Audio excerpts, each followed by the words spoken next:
We have Dr. Shayla Toombs-Withers. So having practiced a plant-based diet for over 15 years, and over the past 4 years a vegan diet, Dr. Shayla Toombs-Withers has strived to incorporate her lifestyle into educating her patients in how to improve and overcome their chronic diseases as a family physician. She founded the Essence of Health Wellness Center Clinic in Chattanooga, Tennessee in 2019 so that she could combine her deep knowledge of medicine, plant-based nutrition, and athletic training to provide comprehensive primary care to her patients using a direct primary care model. Dr. Toombs-Withers earned a doctorate degree in osteopathic medicine from the Edward V. Virginia College of Osteopathic Medicine and completed residency training in family medicine at the University of Cincinnati and Christ Hospital. Her basis for health are in line with two of her favorite quotes. An ounce of prevention is worth a pound of cure, and let food be thy medicine. So let's welcome Dr. Shayla Toombs-Withers.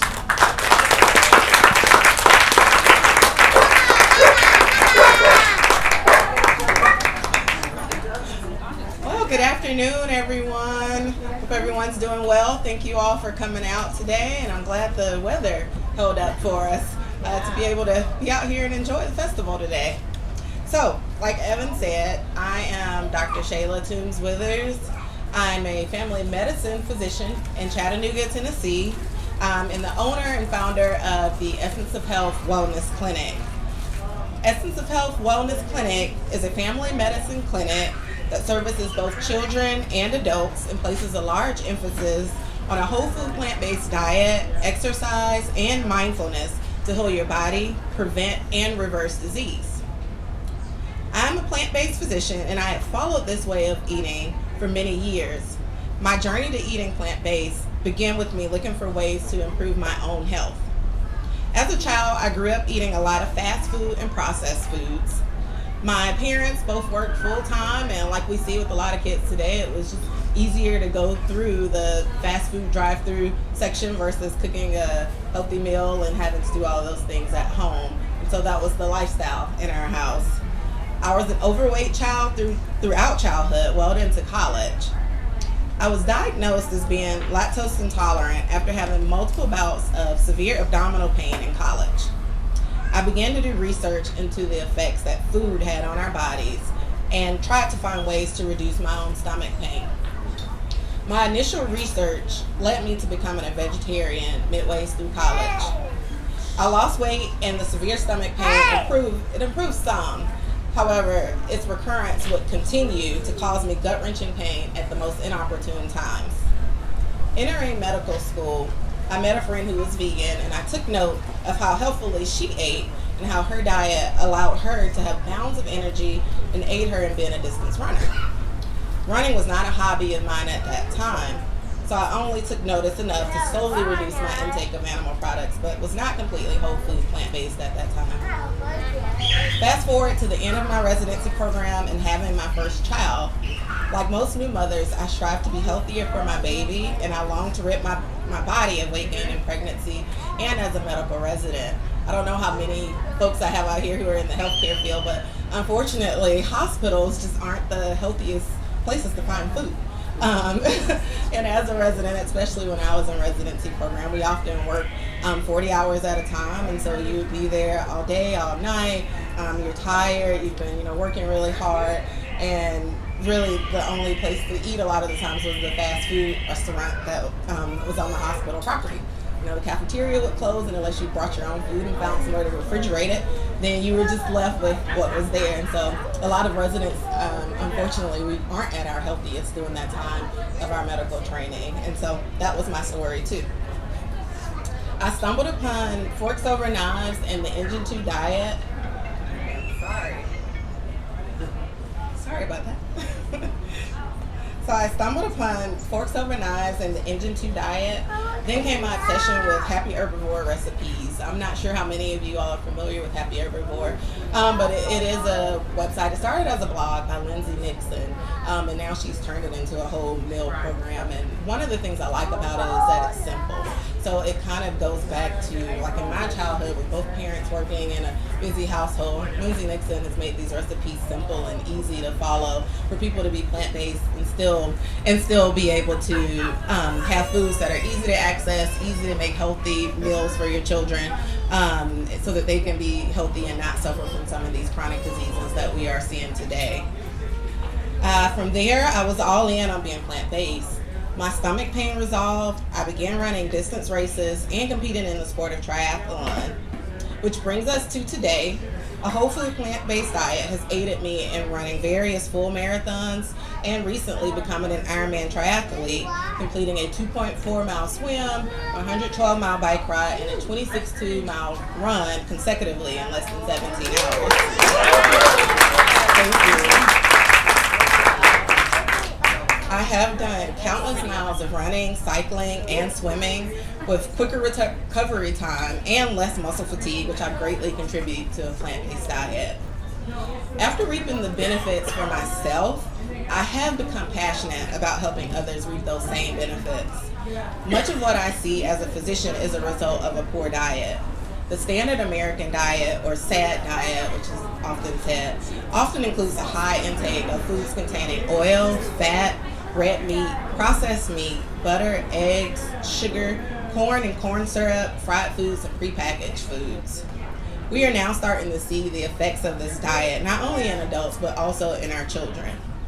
Recent studies have shown that cholesterol plaques in young children, secondary to a diet like the SAD diet, people are really dying from poor dietary choices.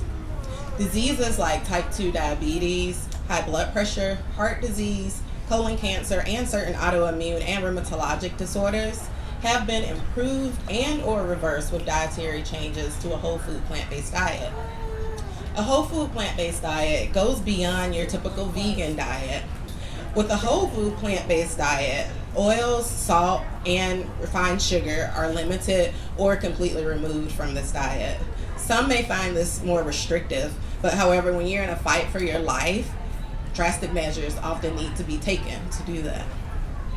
According to a 2013 article in the Permanente Journal, research studies have shown that vegetarian populations have lower rates of heart disease, high blood pressure, diabetes, and obesity. This was in the nutritional update for physicians with plant-based diets in 2013. Findings in the Journal of Geriatric Cardiology reveal that plant-based diets are associated with lowering overall mortality and ischemic heart disease, mortality, reducing medication needs, supporting sustainable weight management, reducing incidence and severity of high-risk conditions such as obesity, obesity-related inflammatory markers, hyperglycemia or high blood sugar, hypertension or high blood pressure, and hyperlipidemia or high cholesterol, and even reversing advanced cardiovascular disease like type 2 diabetes. This is in the Plant-Based Nutrition for Healthcare Professionals Journal of Geriatric Cardiology in May 2017. This same report went on to say plant foods contain 2 critical nutrients, and it talked about these nutrients, which are fiber and phytonutrients. So fiber, which is found in multiple varieties in all intact plant foods, offers powerful protection of the gastrointestinal, cardiovascular, and immune system. Phytonutrients, a vast class of thousands of compounds, including glucosinolates, carotenoids, and flavonoids, work synergistically to reduce inflammation and oxidation, providing protection from disease initiation and progression. So I know that was a lot of scientific facts, but all of that is just to say that our plants that we eat are very powerful. They have vital nutrients to aid our bodies in protecting us from disease and fighting off disease that may harm us. In our gut resides a multitude of bacteria. Some are good and some are and help our bodies, and some are more harmful. A whole food plant-based diet not only affords your body with those helpful immune boosting compounds, but it also helps to increase the amount of good bacteria in the gut to diversify the gut microbes, thereby preventing and treating conditions like heart disease, diabetes, autoimmune inflammatory disorders like Crohn's disease.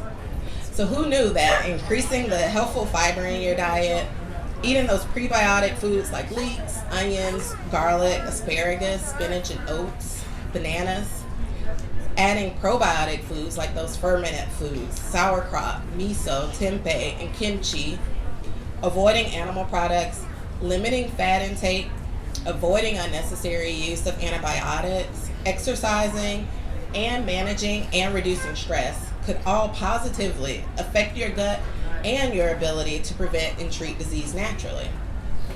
Our diet also impacts our health through the role it plays in impacting our environment. There's been a lot of reference lately to climate change and carbon emissions in the news. And I often tell my patients to get outside more, go exercise, go play. Even as adults, a lot of times we don't go outside and play. So whether that play be go throw around a frisbee, go for a walk, go skip if you're into that, whatever that may be, but go outside and play. But however, our diet can affect our environment in which we play in and can affect our health in terms of that. Carbon dioxide, methane, and nitrous oxide are those powerful greenhouse gases which cause the majority of climate change. A recent study showed that one can reduce their carbon footprint by eating a plant-based diet. Dietary change has been shown to be more effective than even switching your car from a conventional vehicle to a hybrid vehicle. The United States Environmental Protection Agency, or the EPA, has shown that animal agriculture is the single largest source of methane emissions, thereby trapping more heat into our atmosphere. Production of animal-based foods causes significantly greater greenhouse gas emissions than the production of plant-based foods. This is an important part of maintaining a healthy lifestyle free from toxins and pollutants generated from these gases. According to a 2009 article featured in a medical journal called The Lancet, global temperature rise will directly affect health. The heat waves in 2003 in Europe caused up to 70,000 deaths, especially from respiratory and cardiovascular causes. Rising temperatures are likely to generate heat-related stress, including the short-term mortality rate due to heat stroke. Regions that are heavily urbanized will be more affected than rural ones. Urban populations are especially vulnerable to climate change, as are people with a pre-existing respiratory disease. This article was called Managing the Health Effects of Climate Change, found in The Lancet. A study published in the JNCI Cancer Spectrum linked an estimated 80,110 new cancer cases in United States adults in 2015, or about 5.2% were related to a poor diet. The largest cancer burdens were associated with a low whole grain diet, with dairy consumption, low consumption of vegetables and fruits, and high intakes of processed meats, red meat, and sugar-sweetened beverages. So it's sad to say, but our poor dietary choices are indeed making us sick. I would like to share with you all a couple of patient cases that I've had success with who have chosen to use a whole food plant-based diet to better their health. So I'll tell you about patient A first. Patient A was a 50-year-old male with a history of type 2 diabetes, high blood pressure, high cholesterol. At the time of his initial office visit with me, he was taking 2 medications for his diabetes, 1 pill and 1 non-insulin injectable medication, 2 blood pressure pills, and 1 cholesterol pill. The cholesterol pill was having him to have muscle cramps, so he no longer wanted to take that pill. However, I'd explained to him at that moment that the only way that I could justify taking him off of this cholesterol pill was if he was to consider significant dietary changes to lower his cholesterol. As we all know, those dietary changes to lower cholesterol are adopting a whole food plant-based diet. So what many people don't know is that cholesterol is found in animal products. We as mammals, we naturally make cholesterol in our liver, and so do animals. So when we eat animals, that raises our cholesterol beyond what our bodies naturally make anyway. So we don't necessarily need to eat animals to get fat and protein like people often believe, because our bodies are already able to make what we need. And then when we eat animals, we actually get too much cholesterol. And so that's when you see these cardiovascular diseases and people with high cholesterol. So really talking to him about adopting a whole food plant-based diet. His cholesterol levels at the time were high enough to increase his risk of a heart attack or a stroke. He carefully listened to me tell him about how to eliminate meat, dairy products, eggs, oils, and sugar from his diet. We discussed ways to incorporate healthy whole grains, fruits, and vegetables into his diet. We discussed ways to help him feel full with fruits and by eating fruits and vegetables. A common concern I hear, particularly from my male patients, is that, well, if I, eat a vegan diet, I can't eat enough lettuce to make me full. A lot of people really are concerned about that. But as we know, there are a lot of plants that you can actually eat, and you can fill up on plants, because if you're truly eating whole food plant-based, you really don't have to worry about calories like you do with a lot of other foods. So you don't have to worry about calorie counting and these types of things, so you can get full. So, really educating people on that was a big thing. We also discussed how he could keep his costs down while he was changing his diet. He left my office armed with knowledge and driven to change his health status. I saw him back in the office about 3 months later. He had lost 20 pounds. His blood sugar had improved significantly, and his cholesterol levels were nearly normal, and this was without him taking the cholesterol medication. He felt great, and he was amazed at how well the dietary changes had worked for him. I was able to completely stop him from taking that cholesterol medication, and I eliminated the injectable diabetes medication. He continued this way of eating, and I saw him back in another 3 months. By this time, his cholesterol levels were now normal range, and his diabetes had further improved, and I was able to completely stop his last diabetes medication. So he was only taking blood pressure medications at that point, and I was even able to lower the dosages of the blood pressure medications. So over a matter of 6 months, this particular patient went from being on 5 medications to just 2 lower dose medications. Think of how his body was impacted by this improvement in his health. Think of the money he saved and not having to buy all those medications any longer. I'll tell you about patient B. So patient B was a 25-year-old female. She was already vegetarian when she started seeing me. She had been diagnosed with polycystic ovarian syndrome, or PCOS. This is actually a common disorder we see amongst young women. It causes women to suffer from insulin resistance, high blood sugar, irregular menstrual cycles, increased androgen levels, obesity, and infertility. PCOS can be improved with dietary changes and weight loss, particularly avoiding foods that increase inflammation and blood sugar in the body, like beef, pork, poultry, cheese, butter, cream cheese, and processed snack foods. And increasing the healthful plant food-based foods in the diet, like soy, which has been shown to decrease insulin resistance, blood sugar, and triglycerides, fiber, which aids in improved digestion, satiety to prevent overeating, and reduce cholesterol. Patient B, since she was already vegetarian, we more so focused on eliminating dairy, eggs, and oils from her diet. She was taught how to reduce those dairy products and oils and processed carbohydrates like fruit juices, sweetened drinks, refined grains, and added sugars. She lost weight and her symptoms of PCOS improved. She was no longer pre-diabetic or obese, her menstrual cycles regulated, and she felt much better about herself. Hippocrates, the father of medicine, provided us with a wealth of knowledge many years ago with his statement, "Let food be thy medicine, and medicine be thy food." Through years of research, as well as profound individual evidence in patients, we now know the great impact that a diet consisting primarily of fruits and vegetables can have on the prevention and management of chronic disease. The choice is yours. The essence of health is in you. Thank you all for listening.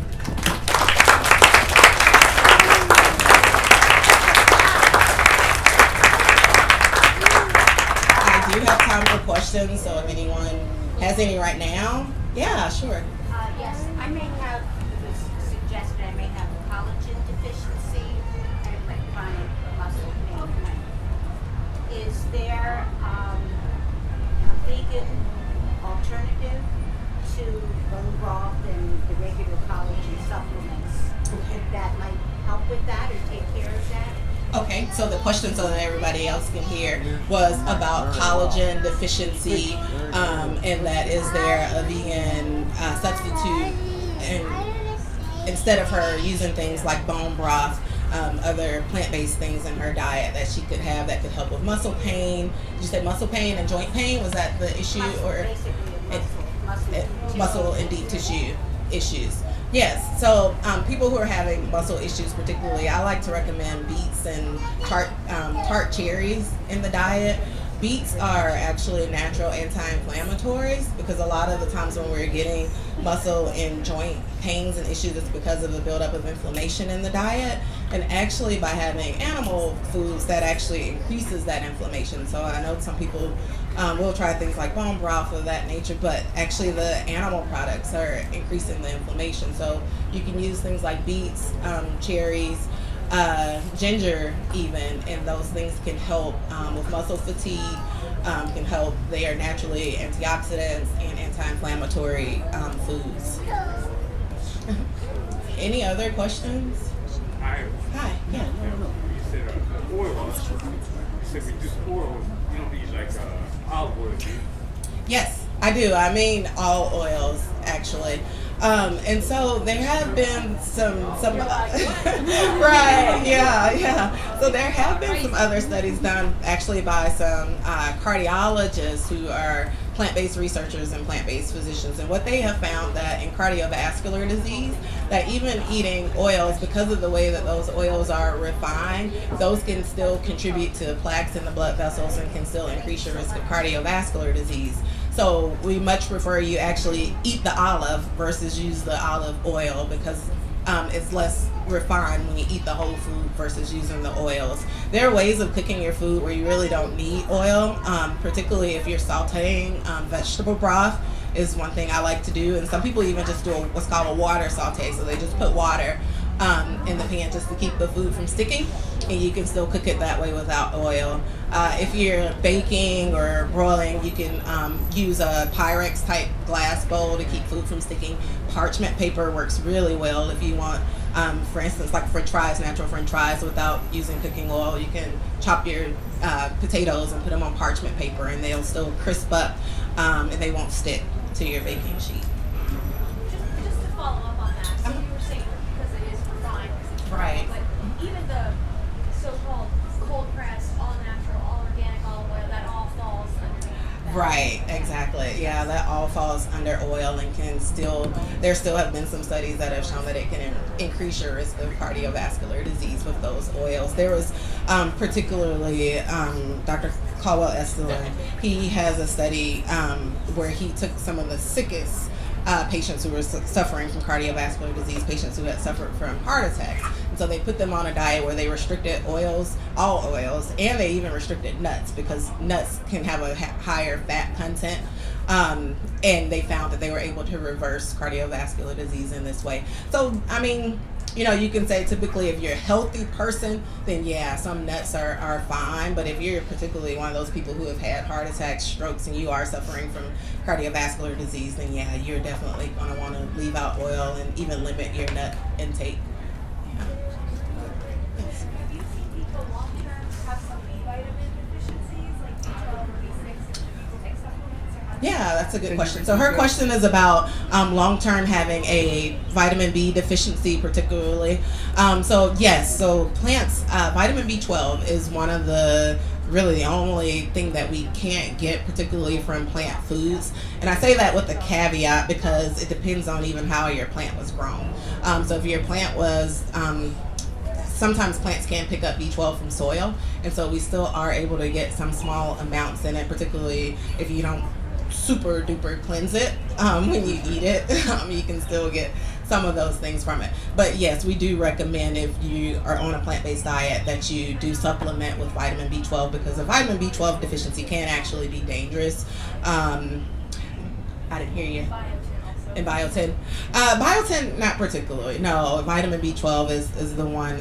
It can be dangerous and can cause some neurological issues if you are deficient in that. But I will say, in my experience, I've even seen people who are meat eaters with vitamin B12 deficiencies. So really, you want to check with your doctor, get your levels checked, and see where they are. And especially if you're experiencing some fatigue, some memory issues, brain fog type of things, then you definitely want to have your vitamin B12 level checked and talk to your doctor about supplementing your vitamin B12.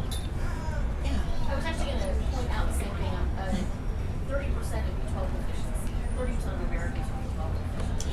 And obviously 30% of Americans are not. Vegan. Exactly. B12 only Right. The animals are supplemented with it, and that's the only reason. I mean, I go to Yeah. Yeah. for everybody else. Yeah, like she's exactly right. Yes, sir. The nutritional yeast, you get B12. Some of them, not all of them, and really you have to read the label on them. But you're right. He asked about nutritional yeast and if it has B12 in it. But yeah, there are some brands that are already supplemented with B12, but not all of them are. Yeah. Yes, ma'am. How about omega-3s? Omega-3s, yeah, that's a good one. So omega-3s, a lot of people do tend to use fish and think that they, have to use fish to get their omega-3s. But yeah, you can get omega-3s from plant foods. Flax seeds, particularly, and chia seeds are good. What? That's what I put in my breakfast, like ground flaxseed. Oh, yes. And I also use EPA and DHA. Yeah, and there is some plant-based EPA and DHA that are out there too, where you can get omega-3s, hopefully in your diet. But flax seeds, you can get them in the ground formula. You can put them in a smoothie. You can sprinkle them on oatmeal. Chia seeds, I like to put them in a smoothie. You can also make chia seed pudding. A lot of people like to do that too. Yeah, and get them that way. Yes, sir. What about vitamin D? Yes. He asked about what about vitamin D. So yes, vitamin D is another important vitamin. And I will say vitamin D is another one of those. It's not just, vitamin D deficiency is not just seen in people who are plant-based. I see tons of vitamin D deficiency every day. And really, vitamin D deficiency more so has to do with where we live. By living in North America and our relationship to where the equator is, we just naturally don't absorb as much vitamin D. And then beyond the fact that you get vitamin D from the sun, and so more melanated individuals aren't going to be able to absorb as much vitamin D because of the melanin. And then we also tell you to wear sunscreen in the summertime because we don't want you to get skin cancer, and so that also blocks your ability to be able to get vitamin D. So a lot of people tend to need vitamin D supplementation also. Do you have to do these outrageous high doses of it? No, not particularly so, but it's another one of those things that you really should talk with your doctor to get your level drawn. It's really easy to do, just a quick blood test to see where your vitamin D levels are. We do recommend that your vitamin D level should be above 30 because that's been shown to be a level to where people can get the antioxidant effects of the vitamin D and to tend to feel better in terms of energy and less fatigue at that level of 30 or above. Yes, ma'am. Now, would you speak about the controversy of soy? Yeah. So she asked about the controversy of soy. You do hear some people who are concerned about soy in terms of the phytoestrogens in soy. So soy and phytoestrogens estrogen is naturally a hormone naturally made in women, and some people are concerned about soy increasing those phytoestrogens. However, I fall on the side of soy can be healthful to you, and I fall on that side because of a couple of things. The research that I've seen in soy, and a lot of it is based out of Asian populations where they tend to have a higher soy intake than we do, and they actually have lower lower rates of cancer than we do. And so soy has been shown to be good from that aspect. I will say you do want to be careful with the type of soy that you get. So as we see in America, a lot of our soy is GMO, genetically modified, and that type of soy can be more harmful than good to you. So you do want to choose organic soy products when you're eating soy. And then with that also being said, you want to stay away from hydrolyzed soy, because hydrolyzed soy is one of those other things we tend to see in a lot of processed vegan foods, but that can also be more harmful in terms of those harmful phytonutrients versus having organic soy-based foods. So organic soy like tofu, tempeh, those things are actually more healthful in your diet. Yeah. What would be a good breed? I didn't hear you. I'm sorry. I said, what would be a good breed? Okay. For my husband has cardio. Ah, okay. And so for his diet, I'll hope for something. So. Okay. So she asked she said her husband has cardiomyopathy, which is a disease of the heart. And so she asked what would be good books that he could go read. So a couple that I recommend. One, the China Study, if he hasn't already seen that one. The China Study. And I will forewarn you, that depends on the type of things he likes to read. The China Study is very heavily scientific type of basis of book. And so if he's not one that's into a whole lot of science journals and studies, that type of thing, get it on Audible. It's easy to listen to.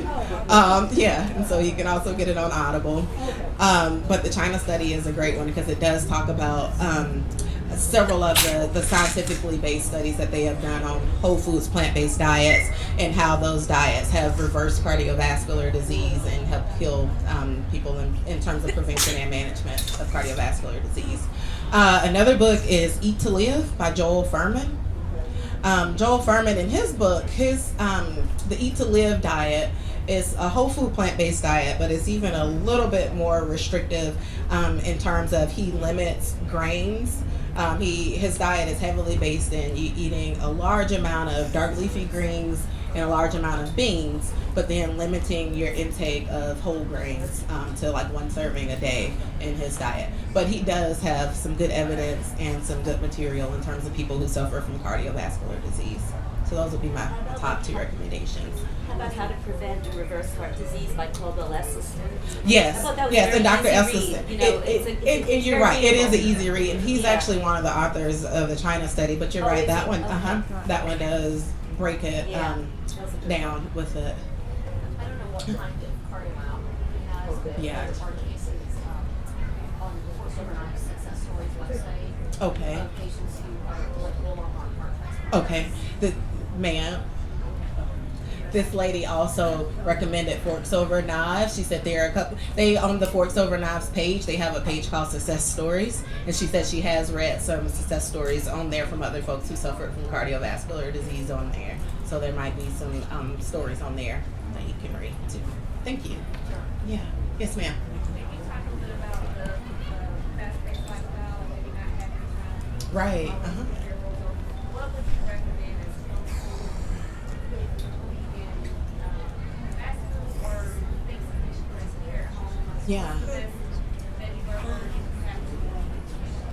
Yeah.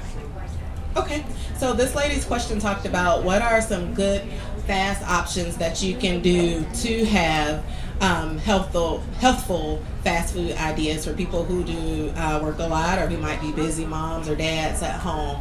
That is me. That is my life. I have 3 kids. They're here with me today, and I work full time. This is my husband also.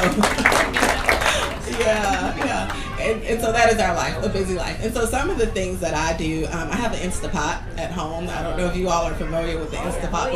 Yeah, what it is an electronic pressure cooker for those people who don't know. And so I love the Instapot for doing quick things like rice and beans. You can cook it in 20 minutes or less. What I do when I get home, I put it in there, I walk away, I can go help them with homework. By the time we're done, the food's ready to go. So the Instapot is a really big help. Keeping things simple in terms of your menu items. So like I said, rice and beans is a big one that we eat a lot of in our house. And you can fancy it up, add a little bit of barbecue sauce to it, put some avocado over it, some corn, put it over a bed of lettuce. There are ways to fancy it up and diversify it. So that's one of the things I like to do. Pasta dishes are easy, and lately I've been buying more of the bean-based pastas. I don't know if you all are familiar with those, but Banza is one of the brands. Tolerant is another brand. And I like those because of the fiber content in them. They have more fiber in them and more protein in them, plant-based protein, than the whole wheat, whole grain pastas do. So I've got a picky little 2-year-old there. And so he doesn't always eat what we want to give him, but he likes noodles. And so I know if I give him this bean-based pasta, he's going to get plenty of protein and fiber in his diet still. And it's kid-friendly, easy to pick up, and quick and easy to cook. And that's another thing you can add, easily some broccoli to it, mushrooms, and, make it what you want it to be. And it really doesn't take a whole lot of time at all. If you're into more fancy things and recipe type of things, Forks Over Knives, they have an app, and it's actually a meal planner app. And so it's really good. And the meals aren't difficult to bake. They're just more well-set recipes. And they're all whole food, plant-based type of recipes. And so you can look on the app. You can, decide what type of food you're looking for. They have a whole thing of breakfast items, desserts, entrees. So it's a variety on the Forks Over Knives app. And then Happy Herbivore, who I talked about, Lindsay Nixon. So if you go to happyherbivore.com, her website also has free recipes on it, and her recipes are very easy family-friendly recipes. You don't have to usually go out to Whole Foods or somewhere to find something esoteric. They're usually things that you already have in your kitchen that you can put together and create a quick and delicious, easy meal that way. Yeah. Yes, ma'am. Could you speak about hypothyroidism and veganism? So she asked about hypothyroidism and a vegan diet. So hypothyroidism is an autoimmune disorder. So autoimmune meaning that it's one of those things where our body begins to attack itself for whatever reason. There is a genetic component. So we do see if your mother or dad suffered from thyroid disorder, then you probably have a high chance of suffering from it too. So with that being said, on one hand, yeah, we can't out-eat our genes in terms of certain things like that. But on the other hand, thyroid disorder can be played a big part by iodine. So sometimes if people are trying to totally avoid salt from their diet, you do want to be careful with that because it can lead to thyroid disorder. So a little bit of salt is good because it's iodized, but you can also find this in sea vegetables. So kelp, those little seaweed strips, you can get still some iodine that's helpful for your thyroid that way too. Yes. So I take a daily aspirin, 81 milligram, for an aneurysm, a rupture behind my eye. Okay. And too many greens, because someone said something about too many greens or spinach or kale bleeding out. Like, I always get little, so is that true? Right. So what happens with greens? In your disorder, you're wanting to keep your blood to a certain level of thinness so that you don't want to bleed out, but you also don't want your blood to clot, so that you don't have a stroke, essentially, from the blood clotting and passing that clot to your brain. So dark leafy greens release what's called nitrous oxide, which relaxes the blood vessels, and in relaxing those blood vessels, it can cause you to have better blood flow, which in your situation might lead you to see the spots on your skin from having thinner blood because you're already taking an aspirin. Now, by you having an aneurysm, really you make that decision with your doctor in terms of, should you continue taking that aspirin or what effects it's going to have with your... more strong than another, like say kale versus... Right, your dark leafy greens are going to be your strongest ones. So your kale, your spinach, your collards, the darker leafy ones versus like iceberg or romaine lettuce in terms of the darkness of the leaves. Yes? Going back to the hypothyroidism question, what's the latest on soy and eating soy with hypothyroidism? Does it interfere with your medication? I have not come across any studies saying that soy interferes with your thyroid medication. So You should take your thyroid medication on an empty stomach. Because some foods in general can affect it, but particularly soy and thyroid medication, I have not come across anything. Not that I've come across anything in terms of that. Yeah. Yes, ma'am. Okay, so she asked if I could talk about calcium. So calcium is one of the things we want to make our bones strong. For a long time, the dairy farmers kind of took control and say, drink more milk to get strong bones, and that's just not true that we've learned. Actually, we found that in kids who are drinking a whole lot of milk, they tend to actually have more bony issues and be more anemic. So plant-based foods with calcium in them, you don't have to drink milk to get calcium. You can get it in, once again, your dark leafy greens. You can find calcium in those. Beans have a good amount of calcium. Chia seeds. They do have some in chia seeds too. Yeah, but definitely if you're eating those dark leafy greens, broccoli, it's a good source of calcium too in your diet. Yeah. Yep, it does. And it's one of those things you don't have to count it. If you are eating, and I tell my patients to eat the rainbow. So if you're making sure your plate is colorful every day, then you should be getting enough of those nutrients to where you don't really need to count it.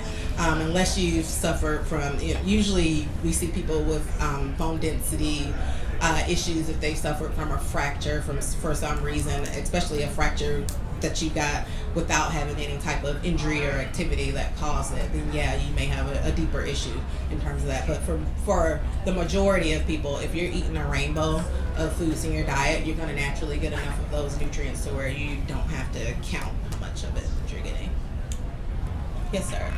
Kind of like an explosion of different kind of plant-based milks now on the Yeah. market. Do you have any sense of from a nutritional point of view? Yeah, so he asked about plant-based milks. So in terms of plant-based milks, you're right, there are a lot of them on the market now. You have your almond milks, cashew milk, soy milk, flax milk, oat milk, rice milk. They run the gamut, which is nice though, because on the one hand it lets people see that there are varieties without having dairy milk, and so it kind of has a variety, something for everybody. But in terms of nutrition and development, when all of my kids were babies and we stopped breastfeeding, then I sent them to soy milk. Organic unsweetened soy milk is what they went to, and the reason for that is because of the fat content in it. So for babies, until they're age 2 or above, they do need a certain amount of fat in their diet. It helps with their brain development. And so we use organic unsweetened soy milk in our house for that purpose. But then once, for people over the age of 2, they don't need as much of that fat anymore. So then we would switch to unsweetened almond milk in our house. And we just picked that one because it's light. You don't get as much of that fat because at that point we don't need it anymore. And so, in terms of watching your diet from a fat standpoint, we chose almond milk. Rice milk, for me, most of them tend to be sweetened and just high in carbohydrates and not with a whole lot of nutrients from the rice milk. I'd much rather you just eat a bowl of brown rice and drink rice milk. So I don't tend to recommend that one. So that's just my personal take on the milks. Yeah.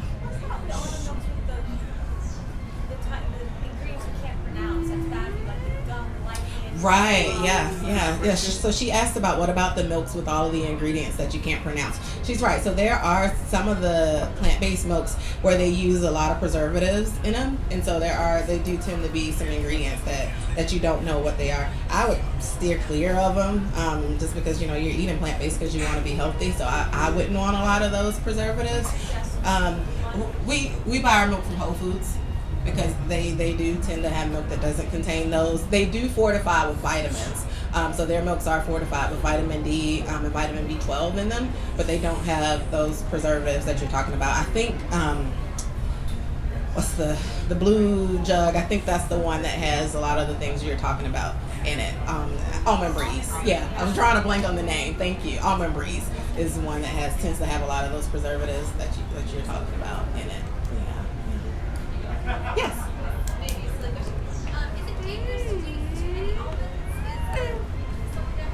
Is it dangerous to do too many almonds? Well, nuts in general, it can come back to having too much fat in the diet. So, like, are almonds toxic if you eat too many? No, but in terms of the fat content of nuts, you do usually want to limit it to like a handful a day. Now in your milks you aren't getting the full dose of those nuts because it's been refined. If you look at the ingredients on like almond milk, for instance, it's a lot of water in it, and even if you make your own, you use a lot of water and not a whole lot of nut. But so you probably don't have to watch it as much in terms of the milks, but in terms of just eating nuts, yeah, you don't want to eat a whole ton of them because it can have a pretty high fat and caloric density to it. Yes, sir. So that being said, you say we shouldn't eat that much peanut butter? Peanut butter is fine to eat, but do you want to eat a whole lot of it every day? That's going to depend, you probably don't, but that's also going to depend on what your diet and, your weight, your health, what those things look like. Because the more nuts that you put into your diet, it will increase the fat content And the caloric density, meaning, nuts are much higher in calories. So even a handful of nuts are going to be much higher than calories than, say, a handful of leafy greens will be. And so that way you're going to get a much higher caloric density that you're consuming by eating a lot of nuts. Any other questions I can answer? Yes. If anybody wants to continue the conversation with you, what can they do? Yes, I am here today. I do have a booth not far, right across the street there at booth 13. So I'm happy to talk with you further if you have any particular questions related to your health. I do thank you all for coming and for listening. Oh, yes, sir. And if they want to talk to you even more, what can they do? Yes. So this is my husband, if you can't tell. Yes, he is. He's a good reminder for me. I am on social media also. My website is essenceofhealthwellnessclinic.com. I am found on Facebook at Essence of Health Wellness Clinic. I'm also on Facebook at Essence of Health Wellness Clinic. On Instagram, also under Essence of Health Wellness Clinic. And on both my social media pages, you can find a lot of health tips. I do hit on a lot of the topics that we even discussed about today on my social media pages. And I do have a couple of videos. You even asked about cooking. I've got a couple of cooking with my Instapot videos on YouTube, also under Essence of Health Wellness Clinic for the YouTube page. Yes. And if they really want to talk to you and they live in Tennessee or Georgia. Yes, and if you live in Tennessee or Georgia, which I am licensed in both states, I am located 752 East Martin Luther King Boulevard in Chattanooga, which is right downtown, near the water there. Phone number is 423-225-2245, and all of this is listed on the website, essenceofhealthwellnessclinic.com.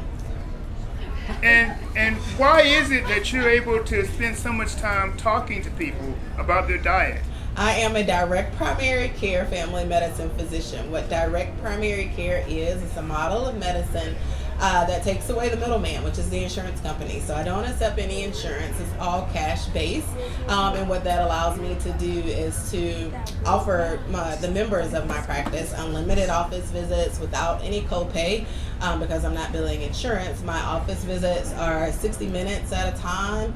I'm usually able to get people in the same day or the next day. I'm also able to provide care via the internet, whether that be with a video conference, text messaging, email, or if you needed to come into the office for those services. And so with that being said, I do incorporate a lot of nutrition talk, a lot of like what we did here today for people for their particular health disorder. We talk about how diet and lifestyle changes can help them beyond just traditional medicine.